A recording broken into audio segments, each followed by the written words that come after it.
दोस्तों नमस्ते। आज की कविता है, इन दिनों मेरे देश के शासक ने चोला बदल लिया है।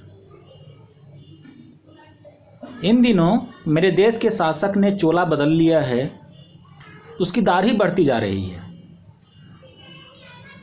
इन दिनों मेरे देश के शासक ने चोला बदल लिया है, उसकी दाढ़ी बढ़ती जा रही है। देश की समस्याओं पर सोचते हुए उसका दाढ़ी सहलाना देख देश अचंभित है। बाज़ दफ़ा तो शासक जब देश कहता है, लोग एक दूसरे का मुंह देखते हैं। कई तो सोच में पड़ जाते हैं, क्या यह वही देश है जहां वे रहते हैं। शासक समझता है लोकतंत्र के पेंच,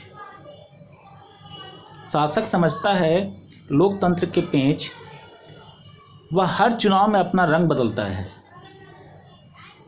चोला बदलता है, भाषा बदलता है, व्यवहार बदलता है। लोग भी अब शासक को तवज्जो नहीं देते।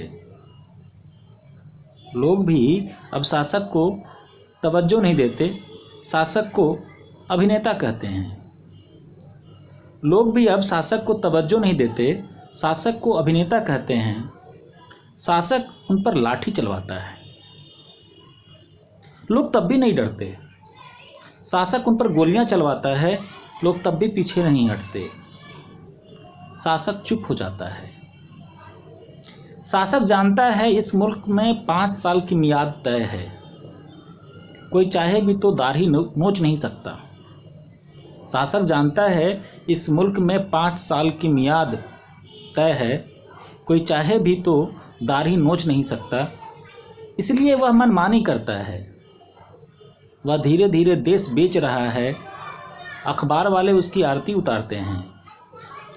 कुछ लोग उसे लानत भेजते हैं। वह उन्हें अर्बन नक्सली का जेल भेजता है।